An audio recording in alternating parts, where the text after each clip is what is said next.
The gunshot that shattered the saloon window was meant for her. But Tessa Owens had already learned to move fast when trouble found its way to her table. She hit the floor hard, her palms scraping against the rough wooden planks as another shot rang out, this one embedding itself in the wall where her head had been seconds before. Through the acrid smoke and screaming patrons, she saw him standing in the doorway, backlit by the harsh California sun of 1878, his face twisted with the kind of rage that came from whiskey and ownership he thought he possessed. Marcus Brennan had been calling himself her husband for 3 months now, ever since he had bought her debt from the previous saloon owner in Paso Robles. Tessa had worked as a seamstress before her father died, leaving behind gambling debts that somehow became her burden to carry. The law did not see things the way a young woman alone might hope it would. Marcus had paid those debts, and in return he claimed her. Not in marriage, not really, though he told everyone in town that she belonged to him. She served drinks, she cleaned, and she fought him off every single night when he came to her room with whiskey on his breath and violence in his hands. Tonight, she had finally told him no in front of witnesses. She had pushed him away when he grabbed her in the main room, had shouted for everyone to hear that she was not his wife, not his property, and that she would rather die than spend another day under his roof. The shame had turned his face purple, and he had stormed out. She should have known he would come back armed. Tessa scrambled behind the bar as another shot splintered the wood above her head. The other girls had already fled through the back door, their screams fading into the evening air. The piano player had upended his bench in his haste to escape. Only old Samuel the bartender remained, and he was pressed flat against the floor behind a whiskey barrel, his eyes wide with terror. "You think you can embarrass me?" Marcus bellowed, his boots heavy on the floorboards as he stalked further into the saloon.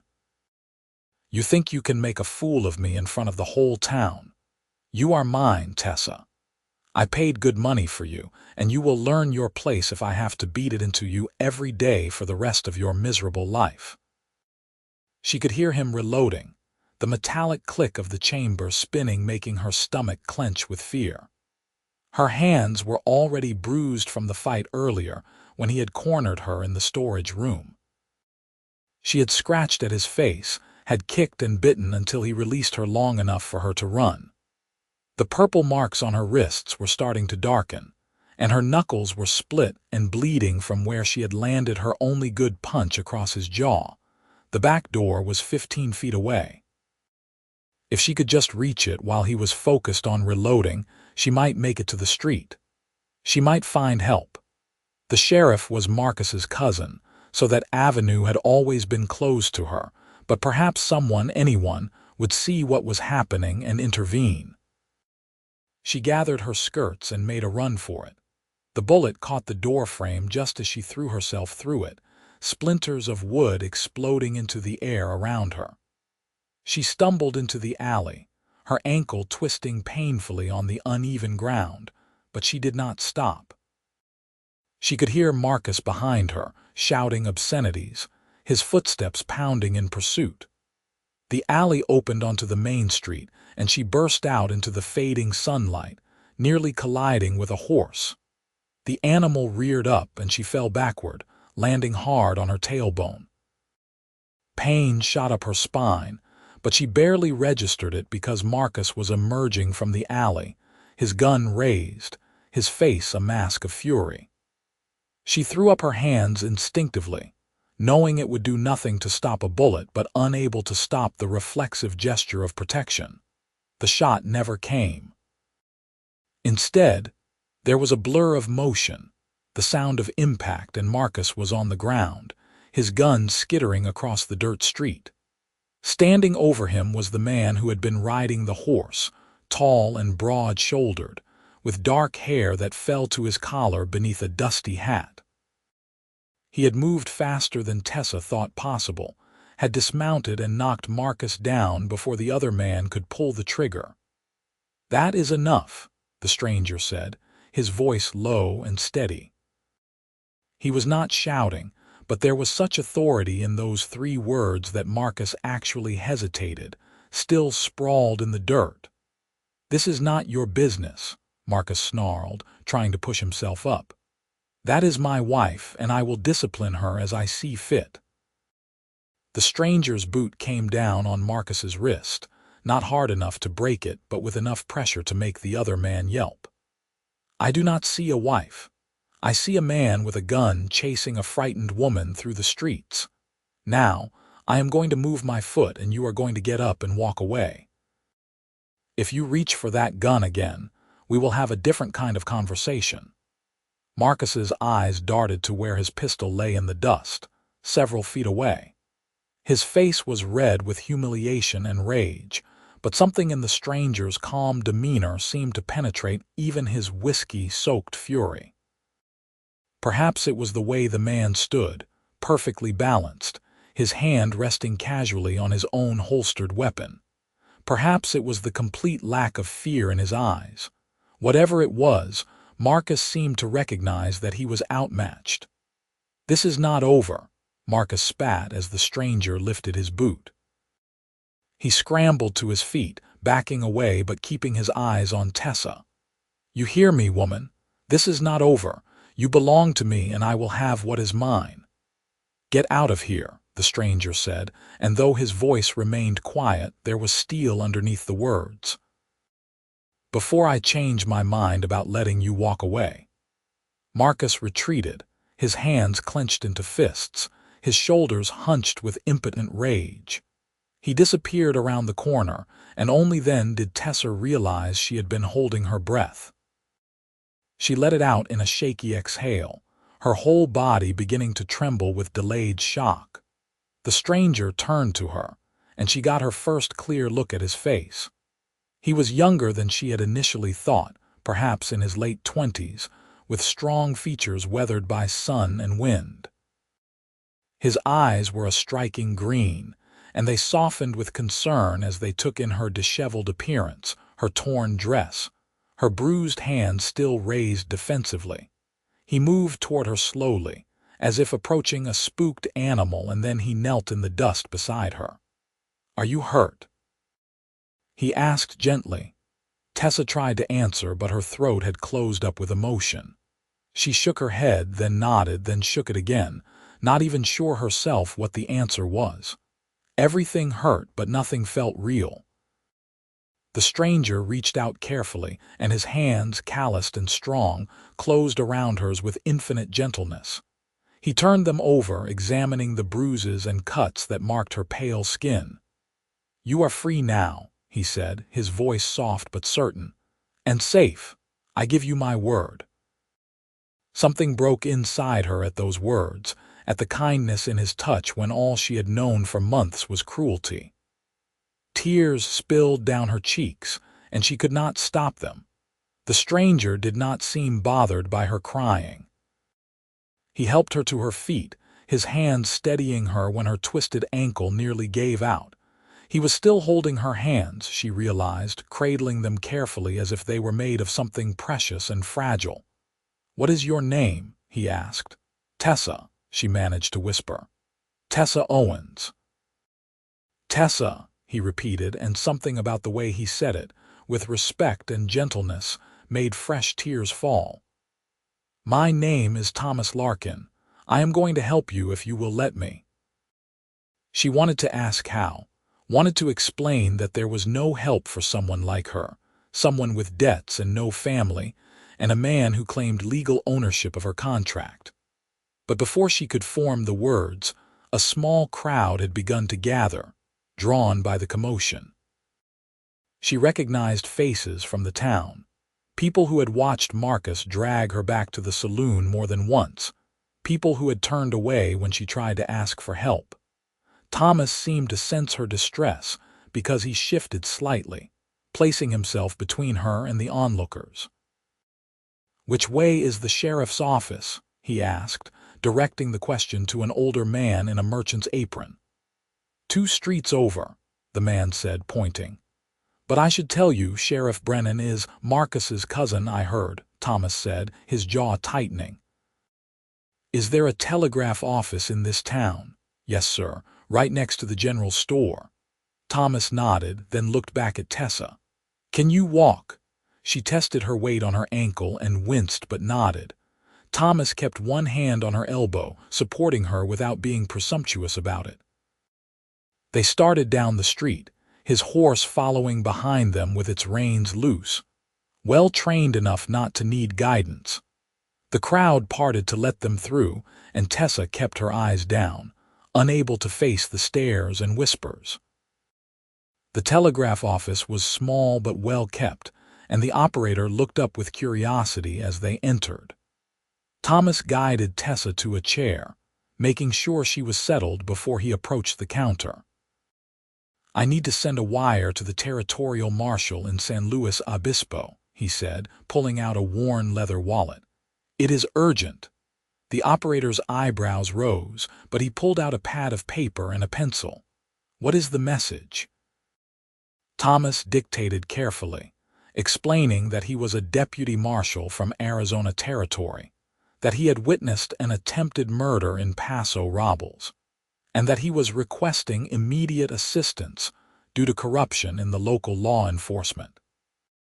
He gave his badge number and credentials, his voice never wavering, completely matter of fact.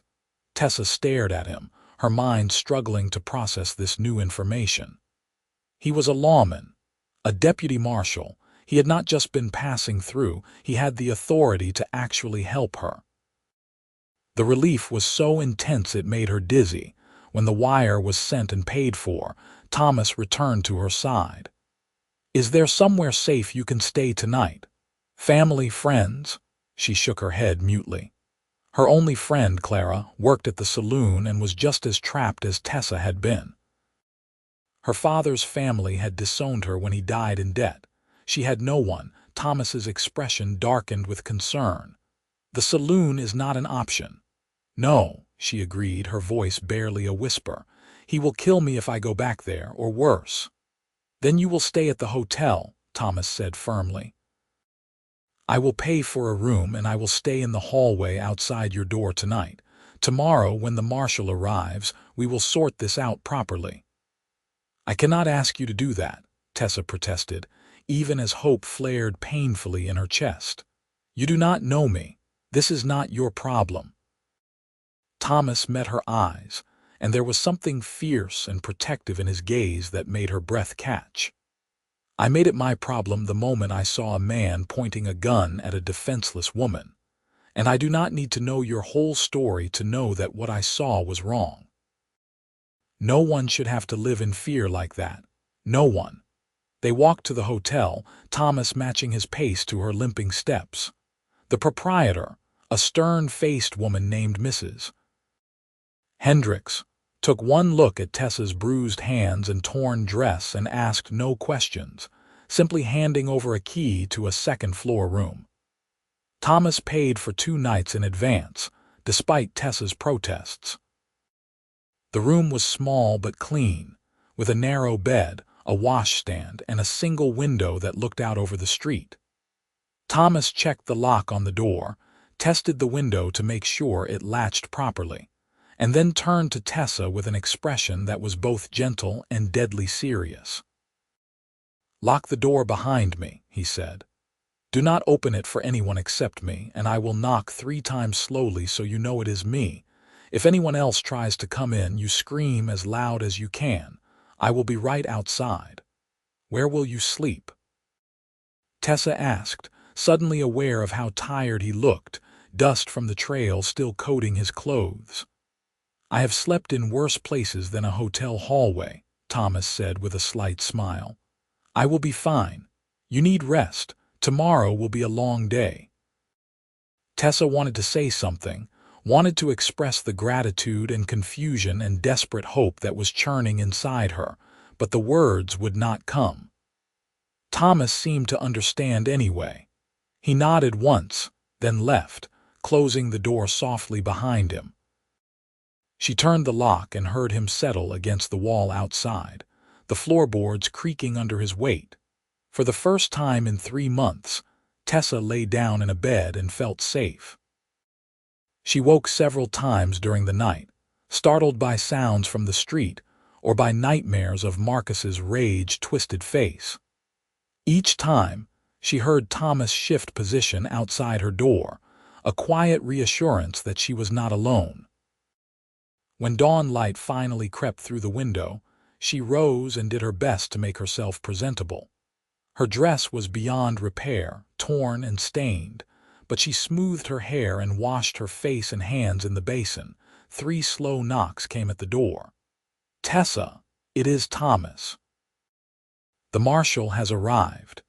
She opened the door to find Thomas looking rumpled but alert, and standing beside him was an older man with a silver star pinned to his vest and sharp, intelligent eyes. Thomas made the introductions quickly. "This is Marshal Wickham. He came on the first morning train." "I have explained the situation." Marshal Wickham tipped his hat to Tessa. "Miss Owens, I understand you have had a difficult time. Deputy Larkin has given me his account, but I will need to hear your story as well. Are you willing to answer some questions?" Tessa nodded, though her stomach twisted with anxiety. They moved to a quiet corner of the hotel dining room, and over weak coffee and toast that Tessa could barely swallow, she told her story. She explained about her father's debts, about Marcus paying them and claiming her in return, about the nights she had fought him off and the bruises he had left on her. She showed them her hands, her wrists, the finger-shaped marks on her upper arms. She told them about the previous evening, about Marcus chasing her with a gun, about how Thomas had saved her life. Marshal Wickham listened without interrupting, his expression growing grimmer by the moment. When she finished, he sat back and exchanged a look with Thomas. "This is kidnapping and attempted murder at minimum," the marshal said flatly. "The debt transfer was illegal to begin with. You cannot buy a person in this country, not anymore. Any contract that claims otherwise is not worth the paper it is written on." "But Marcus said," Tessa began. "Marcus Brennan is a criminal and a liar," Marshal Wickham cut in, his voice hard.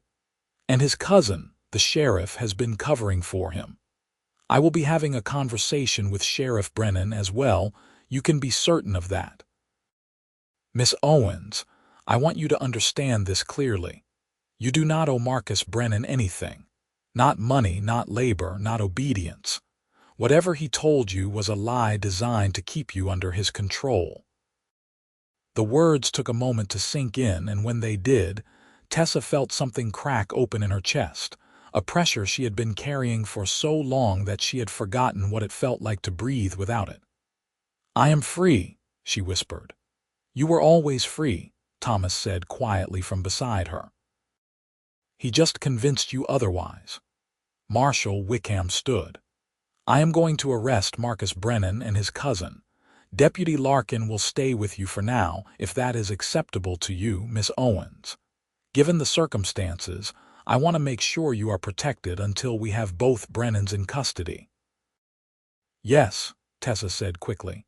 "Yes, that is acceptable." The marshal left, taking 2 local deputies he had brought with him from San Luis Obispo. Thomas remained seated across from Tessa, his coffee untouched, his attention focused entirely on her. "What will you do?" he asked. "When this is over, I mean. Do you have anywhere to go?" Tessa shook her head slowly. "I do not know. I suppose I could try to find work, maybe as a seamstress again. I was good at it before everything fell apart." "Paso Robles might not be the best place for a fresh start," Thomas said carefully. "Too many people here saw you with Marcus. They might not understand the truth of it, might treat you poorly." He was right, Tessa realized. The shame and stigma would follow her here, even though she had done nothing wrong. People would whisper, would assume things, would make her life difficult in 100 small ways. "Where would I go?" she asked, feeling lost. The world suddenly seemed vast and empty, full of possibilities but no clear path. Thomas hesitated, then seemed to come to a decision. "I have a ranch in Arizona Territory," he said. "Near Prescott. It is not much yet, just a small house and some land, but it is growing. I have been working as a deputy marshal to save money, but my real dream is to build that ranch into something substantial. I could use help. Someone to keep the house, maybe eventually help with the books and accounts. If you wanted work, legitimate work with fair pay and your own quarters, I could offer that." Tessa stared at him, searching his face for any hint of the ulterior motive she had learned to expect from men. But Thomas met her gaze steadily, open and honest, and she saw nothing but genuine offer of help. "Why?" she asked. "Why would you do this for me? You do not know anything about me." "I know you are brave," Thomas said simply. "I know you fought for yourself even when you had every reason to give up. I know you deserve a chance to build a life without fear. And I know what it is like to need help and have no one offer it." There was a story there, Tessa sensed, some pain in his past that had shaped him into the kind of man who would risk himself for a stranger. She wanted to ask, but the morning was already stretching long and there were more immediate concerns. "I do not want charity," she said carefully. "If I come to Arizona, I will earn my keep. I will work." "I would not offer if I did not need the help," Thomas assured her. "The ranch has been neglected while I have been working as a marshal, and honestly, my cooking is terrible. You would be doing me a favor." A small, hesitant smile tugged at Tessa's lips, the first genuine smile she had managed in months. "All right," she said. "When this is settled, when Marcus is in jail and I am truly free, I will come to Arizona with you, if the offer still stands." "It will stand," Thomas promised. They spent the rest of the morning waiting for news from Marshal Wickham. Thomas told her stories about Arizona Territory, about the red rocks and pine forests around Prescott, about the ranch he was building with his own hands. He spoke about his plans to raise horses, maybe some cattle, to create something lasting and good. Tessa listened, letting his voice soothe the raw edges of her fear, allowing herself to imagine a future beyond survival. When Marshal Wickham returned just after noon, his expression was satisfied. "Both Brennans are in custody," he reported. "Marcus tried to resist arrest, which added assaulting an officer to his charges. The sheriff went quietly once he realized I had enough evidence to put him away too. They will be transported to San Luis Obispo for trial." "What about the saloon?" Tessa asked. "Marcus's other workers, the girls there, are they?" "I have already spoken to the owner of the building," the marshal said. "It seems Marcus was leasing the space and his lease is now void due to his arrest. The girls who worked there are free to go or to stay and work for new management. Their choice. I made it very clear that any debt contracts similar to yours are illegal and unenforceable."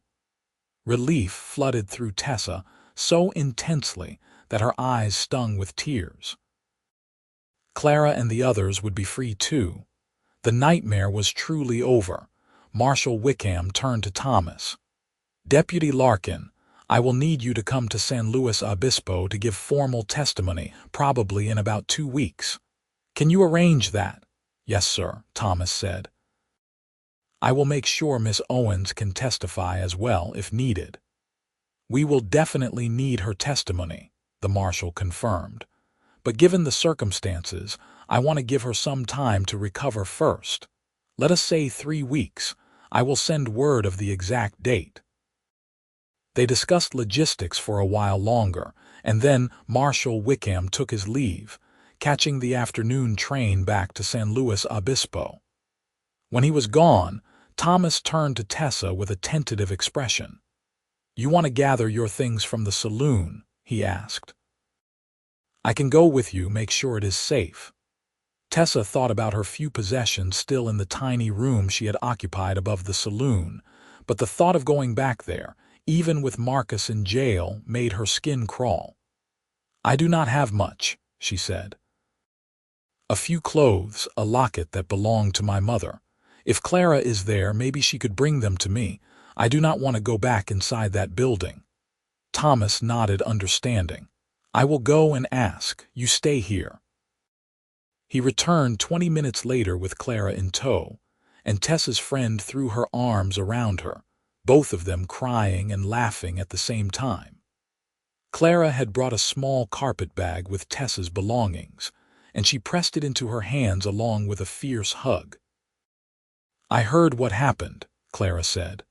"The marshal came and told us all that our contracts were not legal, that we could leave if we wanted. Half the girls have already gone. I am staying for now because the new manager seems decent, but Tessa, I am so glad you are all right. When I saw Marcus go after you last night, I thought," her voice broke. "I am all right," Tessa assured her. "Thanks to Thomas." Clara looked at Thomas with open gratitude. "Thank you," she said simply, "for saving her, for caring enough to help." Thomas looked uncomfortable with the praise, ducking his head slightly. "Anyone would have done the same." "No," Clara said firmly. "They would not have. Most people in this town looked the other way. You did not." They talked for a few more minutes, Clara filling Tessa in on the chaos at the saloon and the girls' plans. When Clara finally left, promising to write, Tessa felt another thread of her old life being cut, leaving her free to move forward. The next few days passed in a strange sort of limbo. Thomas extended their stay at the hotel, and they fell into an easy routine. He would go out during the day to tend to his horse and handle various tasks, always returning to check on her regularly. They took meals together in the hotel dining room, and slowly, Tessa began to relax in his presence. She learned that he was 28 years old, originally from Texas, and that he had been orphaned young and raised by an uncle who taught him to ride and shoot. He had worked as a ranch hand, a scout, and finally a deputy marshal, always saving money toward his dream of his own spread. "Why Prescott?" Tessa asked one evening over dinner. "I passed through there a few years ago on a job," Thomas said, his eyes distant with memory. "There was something about it, the way the land rolled out red and golden under the biggest sky I had ever seen. The air smelled like pine and possibility. I knew immediately that was where I wanted to build something permanent." "It sounds beautiful," Tessa said wistfully. "It is," Thomas agreed, "and I think you will love it." The assumption that she would definitely be coming with him should have felt presumptuous, but instead it felt comforting, like something already decided and sure. Tessa found herself looking forward to the journey, to seeing this place that Thomas described with such affection. On the fourth day, Thomas brought up practical matters. "We should think about the trip to Arizona," he said. "It is about a 10-day journey by horseback, longer if we take a wagon. I want to make sure you have proper supplies, clothes suitable for travel." "I do not have money for supplies," Tessa admitted, shame coloring her cheeks. "I did not ask if you had money," Thomas said gently. "I am asking what you need. Consider it an advance on your wages if that makes you feel better about it." They spent the afternoon visiting the general store, where Thomas insisted she pick out several practical dresses, a warm coat, sturdy boots, and various other necessities. The shopkeeper, Mrs. Dalton, had clearly heard about the situation with Marcus because she treated Tessa with unexpected kindness, helping her select items and offering advice on what would wear well on the trail. "You are going to Arizona?" Mrs. Dalton asked as she wrapped the purchases in brown paper. "Yes," Tessa said. "Thomas has offered me work on his ranch." Mrs. Dalton glanced at Thomas with approval. "That is good. You deserve a fresh start, dear. And Deputy Larkin seems like a good man. Paso Robles is not kind to women alone. You are wise to leave." The words stung a bit, the confirmation that staying here would mean a lifetime of whispers and judgment, but Tessa knew they were true. She thanked Mrs. Dalton and helped Thomas carry the packages back to the hotel. That evening, as they sat in the hotel parlor, Thomas seemed nervous about something. He kept starting to speak and then stopping, his fingers drumming against his knee. Finally, Tessa set down the dress she had been mending and looked at him directly. "What is wrong?" she asked. Thomas let out a breath. "I want to make sure you understand the arrangement," he said carefully. "When we get to Arizona, to the ranch, you will have your own space. The house is small, but there is a separate room you can use. I will not, that is. I want you to know that I do not expect anything from you beyond honest work. Your room will have a lock on the door. You will be free to come and go as you please. If you are ever uncomfortable, if you ever want to leave, I will help you do that. I just need you to know that this is legitimate employment, nothing more." Tessa felt warmth bloom in her chest at his earnest concern. He was trying so hard to make sure she did not feel trapped or obligated, to make sure she knew she would be safe with him. "I believe you," she said softly. "I trust you, Thomas." His shoulders relaxed slightly. "Good," he said. "That is good. I just wanted to be clear." "You have been nothing but kind to me," Tessa said. "You saved my life. You have given me a future when I thought I had none. I do not fear you." Something passed between them in that moment, a connection that went beyond gratitude or simple friendship. Tessa felt it like a spark, a recognition of something deeper. She saw it reflected in Thomas's eyes, the way his gaze softened when he looked at her, the way he seemed to truly see her, not as a victim or a burden, but as a person of value. They left Paso Robles 6 days after Marcus's arrest, early on a cool October morning. Thomas had purchased a gentle mare for Tessa to ride, a pretty bay with a sweet temperament. He helped her mount, his hand steadying her, and then swung up onto his own horse with easy grace. As they rode out of town, Tessa did not look back. There was nothing there she wanted to remember. Her eyes were fixed on the road ahead, on the horizon where Thomas promised a better life waited. The journey to Arizona was unlike anything Tessa had ever experienced. She had lived her whole life in Paso Robles, rarely venturing beyond the town limits. Now, the world opened up around her in vast sweeps of landscape. They traveled through golden hills that gave way to desert, through valleys dotted with oak trees, across rivers that ran cold and clear. Thomas proved to be a patient teacher, showing her how to care for her horse, how to make camp, how to read the signs of weather in the clouds. They kept to a moderate pace, Thomas conscious of Tessa's inexperience and not wanting to push her too hard. Each evening, he would make camp and cook their dinner over an open fire. His warning about his terrible cooking proved accurate, but Tessa did not mind the simple fare of beans and bacon and hard bread. It tasted like freedom. On the third night, as they sat by the fire under a blanket of stars more vast than Tessa had ever imagined, she finally asked Thomas about his past. "You said you knew what it was like to need help and have no one offer it," she said quietly. "What did you mean?" Thomas was silent for a long moment, staring into the flames. When he spoke, his voice was low and thoughtful. "My parents died when I was 7, he said. "Cholera. I had an older sister, Emma. She was 12. We had no other family nearby, so we were sent to an orphanage in Dallas. It was not a kind place. The people who ran it were more interested in the government money than in caring for the children. We were overworked, underfed, beaten if we stepped out of line." Tessa's heart clenched. "How long were you there?" 2 years, Thomas said. "When I was 9, a man came to the orphanage looking for workers for his ranch. He took me and 3 other boys. Emma tried to come too, tried to tell them she could work as hard as any boy, but they would not take girls. She made me promise to come back for her when I was older, when I had money and could take care of her." "Did you?"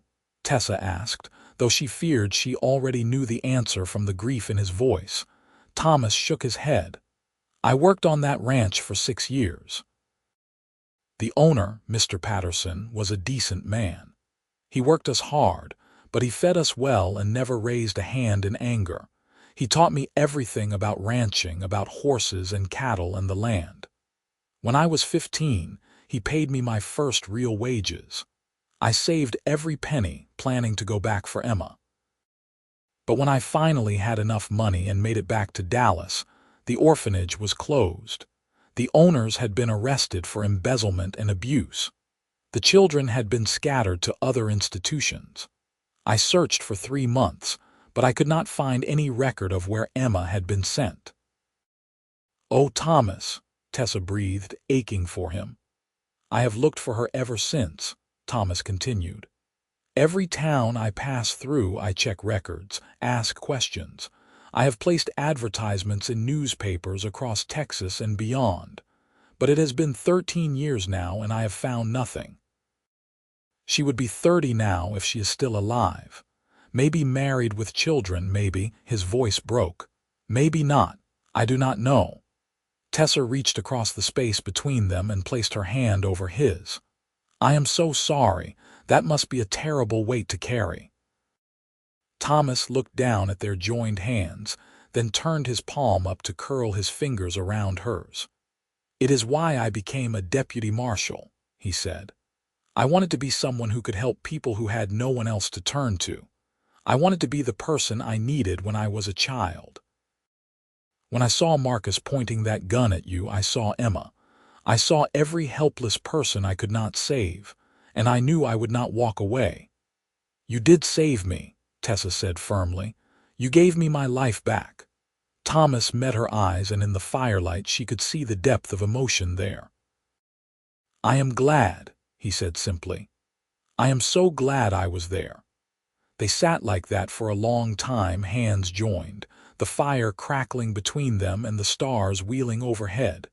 Something fundamental had shifted between them, Tessa realized. This was no longer just about rescue and employment. This was about 2 wounded people finding solace in each other, about understanding born of shared pain. The remaining days of the journey passed in deepening companionship. They talked about everything and nothing, learning each other's minds. Tessa told Thomas about her childhood, about her mother who had died when she was 10, about her father who had loved her but been weak in the face of his own demons. She told him about her dreams of being a seamstress, of having her own shop someday, of creating beautiful things with her hands. "You could do that in Prescott," Thomas said thoughtfully. "There are not many seamstresses there. You could build a real business." The possibility unfurled in Tessa's mind like a flower opening to the sun. She had thought she would just be a housekeeper on Thomas's ranch, but he was offering her the chance to be more, to build her own future alongside his. On the 10th day, they crested a hill, and Thomas pulled his horse to a stop, gesturing ahead. "There," he said, and Tessa heard the pride and love in his voice. "That is Prescott." The town lay in a valley surrounded by forested hills, the landscape a striking mix of ponderosa pines and red rock formations. In the distance, mountains rose against the sky, their peaks touched with early snow. It was beautiful in a wild, untamed way that made Tessa's breath catch. They rode into town in the late afternoon, drawing a few curious glances but no particular attention. Thomas led them to a modest hotel and secured 2 rooms. "We will stay here tonight," he said. "Tomorrow I will take you to the ranch. I want to make sure everything is ready." Tessa understood what he was not saying. He wanted to make sure the house was clean and provisioned, that he could offer her a proper welcome rather than asking her to help him clear out months of neglect. She appreciated his thoughtfulness more than she could express. That evening they had dinner in the hotel restaurant, and Thomas pointed out various people who passed by, giving her the lay of the land. The banker, Mr. Stevens, who was stern but fair. The doctor, an older man named Dr. Winters, who had a reputation for never turning away a patient regardless of ability to pay. The woman who ran the general store, who Thomas said made the best apple pie in the territory. "It is a good town," Thomas said. "Good people for the most part. Growing fast, since Prescott is the territorial capital. There are opportunities here for those willing to work for them." The next morning they set out early for Thomas's ranch, about an hour's ride from town. The landscape grew more rugged as they traveled, rolling hills covered in grassland and stands of pine. When they finally arrived, Tessa saw a small house built of logs and stone, sturdy and well constructed if not particularly large. There was a barn, a corral, and what looked like the beginnings of additional outbuildings. Thomas dismounted and helped Tessa down, and she could see the nervousness in his expression as he watched her take in the property. "It is not much yet," he said, "but the land is good. 200 acres, with water rights to the creek that runs along the western boundary. I have been working on it for 3 years, whenever I could between martial work. The house needs some finishing inside, and I need to expand the barn before I can bring in more horses, but the foundation is solid." "It is wonderful," Tessa said honestly. The house sat on a slight rise, with a view of the surrounding hills that was breathtaking. There was something peaceful about this place, something that called to her in a way Paso Robles never had. Thomas's face brightened with relief. "Let me show you inside." The house was indeed small, just 3 rooms. A main living area with a kitchen and fireplace, and 2 smaller bedrooms off to each side. The furniture was simple but well made, much of it clearly built by Thomas himself. Everything was neat despite the layer of dust that came with months of absence. "This room will be yours," Thomas said, opening the door to the bedroom on the right. It was a good size with a window that looked out toward the mountains, a bed frame that needed a mattress and a chest of drawers. "I will get you a proper mattress in town, and you can fix it up however you like. The lock is already installed, see?" He demonstrated the sturdy lock on the door. Tessa walked into the room and felt something settle in her chest. This would be her space, her sanctuary. She turned to Thomas with tears in her eyes. "Thank you," she said, "for all of this, for giving me a chance at a real life." "You earned this chance," Thomas said firmly. "By surviving, by fighting, by being brave enough to accept help when it was offered. You have nothing to thank me for." But Tessa disagreed. She had everything to thank him for. They spent the rest of the day cleaning the house and making a list of supplies needed. Thomas rode back into town and returned with a wagon full of provisions, a mattress, bedding, food, and various household items. Tessa threw herself into making the place livable, scrubbing floors and windows, organizing the kitchen, hanging curtains she found tucked away in a trunk. By evening, the house felt like a home. Thomas cooked dinner, another attempt that ended up slightly burned, and they ate on the porch watching the sun set behind the mountains. The air was cool and clean, scented with pine. Tessa felt more at peace than she had in years. "What would you like me to do?" she asked. "For work, I mean." "How can I help with the ranch?" Thomas considered. "The house and cooking, certainly, since I am terrible at both. But beyond that, whatever interests you. I need help with the accounts and paperwork if you are good with numbers. Eventually, when I bring in horses to train, I will need help with their care. And if you want to set up a sewing business, you could use the corner of the main room until we can build you a proper workshop." "You would really do that?" Tessa asked, surprised. "Build me a workshop? Why not?" Thomas said, "If you are going to build a business, you need proper space for it. Besides, the ranch needs to generate multiple income streams to be successful. Selling trained horses is one. Your sewing business could be another." Tessa shook her head in wonder. You have thought of everything." "I've had a lot of time to think," Thomas said with a slight smile. "Years of planning what I would do when I finally had my own place. It feels good to actually be doing it, though, and better not to be doing it alone." Their eyes met, and Tessa felt that spark again, that connection that seemed to grow stronger each day. She wanted to say something about it, but she was not sure what, not sure if Thomas felt the same pull she did, or if she was simply confusing gratitude with something deeper. The weeks that followed fell into a comfortable rhythm. Tessa managed the house, cooked their meals, and began organizing the ranch's paperwork, which had been somewhat neglected. Thomas worked on repairs and improvements to the property, and together they made a trip back to Prescott for supplies. Tessa visited the general store and introduced herself to the owner, Mrs. Chen, mentioning that she was a seamstress looking for work. Mrs. Chen was immediately interested, saying that she regularly had customers asking if she knew anyone who could make or alter clothes. "Bring me some samples of your work," Mrs. Chen said. "If they are as good as you say, I can recommend you to my customers." Tessa threw herself into creating samples, working late into the night by lamplight. She made a simple dress with delicate embroidery, a child's coat with neat buttonholes and careful stitching, and a man's shirt with a difficult collar. When she brought them back to Mrs. Chen a week later, the older woman examined them with a critical eye and then nodded with satisfaction. "These are excellent," she declared. "I will tell people about you. You should also consider placing an advertisement in the newspaper." Thomas helped her write the advertisement, and within days she had her first customers. A woman needed a dress for her daughter's wedding. A rancher needed shirts that would hold up to hard work.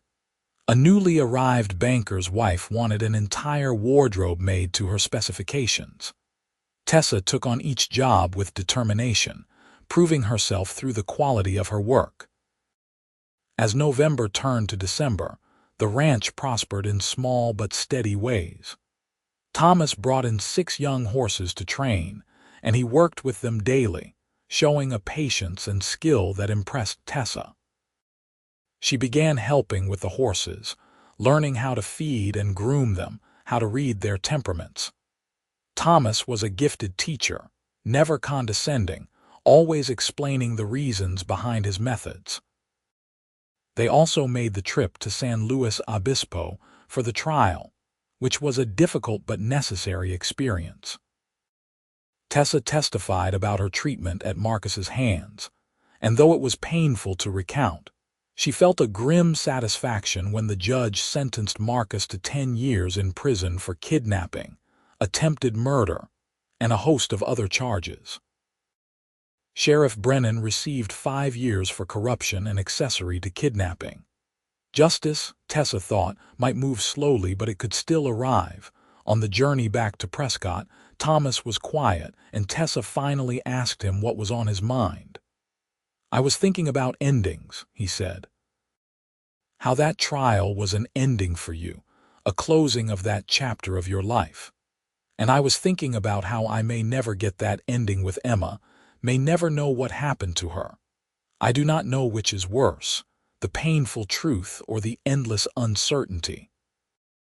Tessa reached over and squeezed his hand, a gesture that had become natural between them. "I hope you find her someday," she said. "But until then, you should know that you honor her memory by helping others.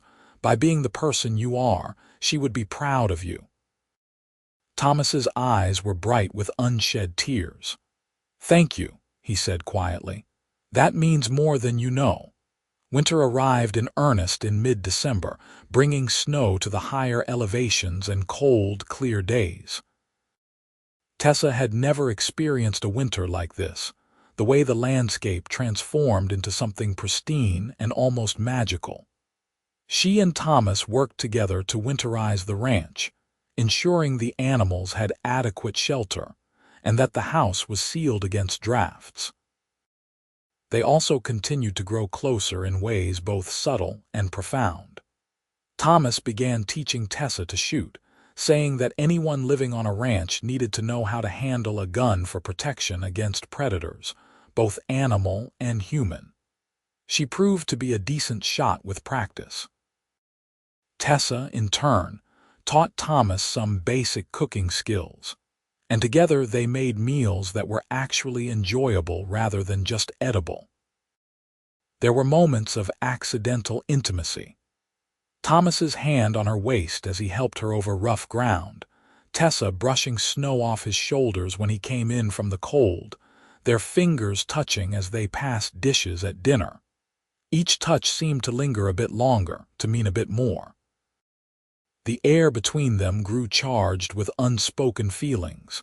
It came to a head on Christmas Eve. They had spent the day preparing a special meal, and Tessa had decorated the house with pine boughs and ribbon. After dinner, they sat by the fire, and Thomas pulled out a small wrapped package. "I got you something," he said, almost shyly. "It is not much, but I wanted you to have it." Tessa unwrapped the package to find a beautiful leather journal, her initials tooled into the cover. "Thomas," she breathed, "this is lovely." "I thought you could use it to keep track of your sewing business," he said. "Orders, measurements, that sort of thing, or anything else you want to write in it." Tessa clutched the journal to her chest, overwhelmed by the thoughtfulness of the gift. "I have something for you too," she said, retrieving a package she had hidden in her room. "It is not as practical, but I hope you like it." Thomas opened it to find a shirt she had made, dyed a deep blue that matched his eyes with careful stitching and a perfect fit. "Tessa, this is incredible," he said, running his hands over the fabric. "This must have taken you hours." "I wanted to make you something special," Tessa said, "to thank you, and because—" She stopped, not sure how to finish that sentence. "Because—" Thomas prompted gently, setting the shirt aside and moving closer to her on the settee. Tessa took a breath, gathering her courage. "Because somewhere along the way you stopped being just the man who saved me. You became the man I care about. Very much." Thomas's expression softened with wonder. "Tessa, I have been wanting to say something similar for weeks now, but I did not want to pressure you or make you feel obligated. You have been through so much, and I did not want you to think that helping you came with expectations." "I do not feel obligated," Tessa said firmly. "I feel grateful, yes, but this is more than gratitude. When I look at you, when I think about my future, I cannot imagine it without you in it. Is that you feel the same?" Instead of answering with words, Thomas reached out and cupped her face gently, his thumb brushing across her cheekbone. "I have been falling in love with you since the moment I saw you refuse to give up, refuse to let that monster break you," he said, his voice rough with emotion. "I have been falling in love with your strength and your kindness, and the way you find joy in small things like snow on the mountains or a perfectly stitched seam. Tessa, you are the bravest person I have ever met, and I would be honored if you would let me love you." Tessa felt tears slip down her cheeks, but they were tears of joy. "Yes," she whispered. "Yes, I want that. I want you. I love you, Thomas." He kissed her then, gentle and reverent, his lips soft against hers. It was nothing like the violent attempts Marcus had made to claim her. This was a question, an offering, something beautiful given and received with mutual care. Tessa kissed him back, pouring all her newfound hope and affection into the gesture. When they finally pulled apart, both breathing hard, Thomas rested his forehead against hers. "I will spend every day of my life making sure you know you are safe and loved," he promised. "I will never take your trust for granted." "I know," Tessa said. "I believe you." They stayed up late that night, talking about the future, about their hopes and dreams. Thomas spoke of his plans to expand the ranch, to build a proper horse breeding and training operation. Tessa talked about growing her sewing business, maybe even opening a shop in town eventually. They made plans together, weaving their individual dreams into a shared vision. As winter deepened into January and February, their relationship blossomed. Thomas courted Tessa with old-fashioned propriety, asking permission before every kiss, respecting her boundaries without question. Tessa, who had known only fear and violence from men, slowly learned what it meant to be cherished. She learned that love could be gentle, that intimacy could be safe, that trust could be earned and kept. They were married in early March in a simple ceremony at the church in Prescott, with Mrs. Chen and her husband as witnesses. Tessa wore a dress she had made herself, pale blue with lace at the collar and cuffs, and Thomas wore the blue shirt she had given him at Christmas. The ceremony was brief but heartfelt, and when the minister pronounced them husband and wife, Thomas kissed her with a tenderness that made her heart ache with happiness. Their wedding night was everything Tessa had feared such things could not be: gentle, patient, loving. Thomas took his time, making sure she was comfortable every step of the way, and when they finally came together, it was a union of mutual desire and deep affection. Afterward, lying in his arms in the bed they now shared, Tessa felt a completeness she had never imagined possible. The ranch flourished under their joint management. Thomas's reputation as a horse trainer grew, and ranchers from all over the territory came to buy his animals. Tessa's sewing business expanded beyond her expectations, and by summer, Thomas was building her the workshop he had promised, a small building near the house with good light and space for her supplies. In August, Tessa discovered she was pregnant. She told Thomas over dinner, simply and directly, and watched as his face cycled through shock, wonder, and pure joy. "A baby," he said, his voice awed. "We are going to have a baby." "Are you happy?" Tessa asked, though she could see the answer in his eyes. "Happy does not begin to cover it," Thomas said, coming around the table to pull her into his arms. "Tessa, you have given me everything I thought I had lost: family, home, love, and now a child. I cannot believe how lucky I am." "We are both lucky," Tessa corrected, resting her hand over her still flat stomach. "We found each other when we both needed finding." The pregnancy progressed smoothly through fall and into winter. Thomas was attentive to the point of being slightly overbearing, constantly making sure Tessa was not working too hard or lifting heavy things. She found his concern endearing, even when she had to gently remind him that she was pregnant, not fragile.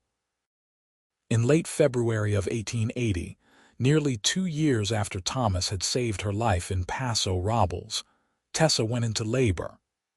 Dr. Winters attended, calm and capable, and Thomas held her hand through every contraction, murmuring encouragement and love. After 12 hours of labor, Tessa delivered a healthy baby boy with dark hair and his father's green eyes. They named him Samuel Thomas Larkin, and Thomas wept when he held his son for the first time, overcome with emotion.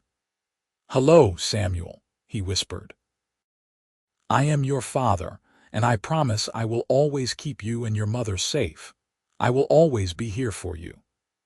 Tessa watched her husband with their child and felt her heart might burst with love.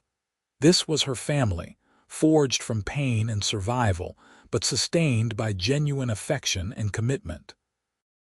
This was the life she had built from the ashes of her darkest time. The years that followed were full in the way good lives are full, with work and joy, challenges and triumphs, ordinary days made extraordinary by love. Samuel grew into a bright, curious child who loved horses and followed his father everywhere. Tessa's sewing business became one of the most successful in Prescott, and she eventually did open a small shop in town, hiring 2 assistants to help with the increased demand. Thomas expanded the ranch to 500 acres and established a breeding program that produced some of the finest horses in Arizona territory. He continued to work occasionally as a deputy marshal, but only on cases close to home, never wanting to be away from his family for long. When Samuel was 3, Tessa became pregnant again, and this time she delivered twin girls who looked like miniature versions of their mother. They named them Emma, after Thomas's lost sister, and Grace, after Tessa's mother. Thomas cried when Tessa told him she wanted to name one of the girls Emma, understanding what the gesture meant to him. She would have loved them, he said, holding both tiny girls. Emma would have loved all of this. The ranch house was expanded to accommodate the growing family, and the property continued to prosper. Samuel grew into a capable young man who shared his father's skill with horses. Emma proved to have her mother's talent for sewing and her father's head for business. Grace, the quiet one, surprised everyone by showing an aptitude for medicine, spending hours with old Dr. Winters learning everything she could. Through it all, Tessa and Thomas remained deeply devoted to each other. They still took time to sit on the porch in the evenings, watching the sunset and talking about their day. Thomas still looked at Tessa as if she was the most precious thing in his world. Tessa still felt her heart skip when Thomas smiled at her across a crowded room. On their 10th wedding anniversary, Thomas surprised Tessa with a letter. "I have something to tell you," he said, his expression both nervous and excited. "I finally found Emma." Tessa gasped. "What? How?" "I placed one of my regular advertisements in a Dallas newspaper," Thomas explained. But this time, by some miracle, someone who knew Emma saw it. She has been living in Kansas for the past 15 years, married to a farmer. She has 4 children. The woman who contacted me gave me her address, and I have been writing to her for the past 2 months. I wanted to be sure it was really her before I told you." "Oh, Thomas," Tessa breathed, tears streaming down her face. "That is wonderful. Is she well?" "Is she happy?" "She is," Thomas said, his own eyes wet. "Her life has been hard, but she survived. She has a good husband, children she loves. And she wants to meet you and the children. She is planning to visit this summer." Emma Larkin Morrison arrived in Prescott in July with her husband John and their youngest child. The reunion between Thomas and his sister was emotional, 23 years of separation falling away as they embraced. Emma was thin and careworn, but with Thomas's eyes and smile. She and Tessa took to each other immediately, recognizing in each other women who had survived difficult circumstances and built good lives despite everything. "Thank you," Emma said to Tessa privately one evening, "for giving my brother a family, for making him happy. I worried about him for so many years, wondered if he was even alive. To see him like this, with a home and children and love, it is more than I ever dared hope for." "He saved my life," Tessa said simply. "I do not know what would have happened to me if he had not been there that day in Paso Robles. He gave me everything." "You gave him everything too," Emma said wisely. "He told me about his years of searching for me, about how lonely he was even when he was surrounded by people. You ended that loneliness. That is no small gift." The visit lasted 2 weeks, full of laughter and stories and the forging of new family bonds. When Emma and her family finally left, promising to return the following year, Thomas held Tessa close and whispered, "Thank you for understanding why I needed to find her. Thank you for giving me the space to have hope all these years."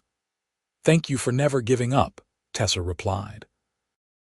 "On your sister, on me, on building something good from difficult beginnings. You taught me that survival can transform into something beautiful if you are brave enough to keep trying." The years continued to roll forward, full of the richness of a well-lived life. Samuel married a rancher's daughter and took over more of the horse operation. Emma opened her own dress shop in Prescott, with Tessa as a partner. Grace went east to medical school, one of the few women accepted to the program, and came back to Prescott as doctor. Grace Larkin, working alongside the aging Dr. Winters. Thomas and Tessa grew older together, their hair going gray, their faces lining with age, but their love never diminishing. They became grandparents, watching their grandchildren play in the same fields where their own children had grown up. The ranch, built from Thomas's dreams and sustained by their joint effort, became one of the most successful in Arizona, now a state rather than a territory. On a warm evening in late summer of 1905, 27 years after Thomas had first held Tessa's bruised hands and told her she was free and safe, they sat on the porch of their home watching another sunset. Samuel was in the barn with his sons, working with the horses. Emma was in town at her shop. Grace was making house calls. The ranch was quiet except for the sound of the wind in the pines and the distant lowing of cattle. "You remember the day we met?" Thomas asked, his hand finding Tessa's with the ease of long practice. "Every detail," Tessa said. "I remember being so frightened I could barely breathe. I remember thinking I was going to die. And then I remember your hands, so gentle when you took mine, and your voice promising me I was safe. I did not believe it at first. But you trusted me enough to try," Thomas said. "Best decision I ever made," Tessa said, leaning her head on his shoulder. "Coming here with you, building this life. I never imagined I could be this happy. That little girl in Paso Robles, so scared and alone, would not believe this is where she ended up." "That brave young woman fought for her freedom," Thomas corrected. "She survived. She built a business and a family. She became the mother to our children and grandmother to theirs. She is remarkable." Tessa smiled. "We are both remarkable," she said. "Together we are remarkable." Thomas kissed the top of her head, a gesture repeated countless times over the decades but never losing its sweetness. "Together," he agreed. "Always together." As the sun set in shades of gold and crimson behind the mountains, painting the sky in colors that never grew old, Tessa Larkin thought about the twisting path her life had taken.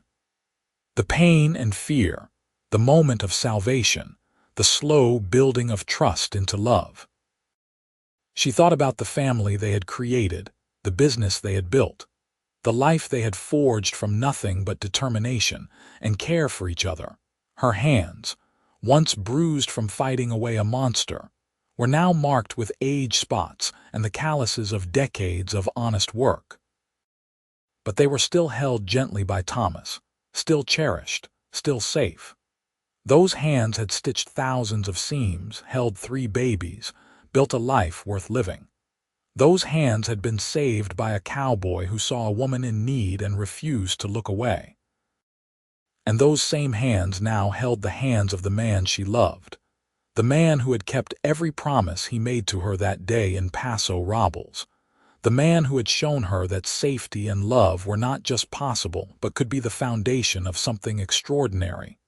Tessa Larkin was free. She was safe. She was loved.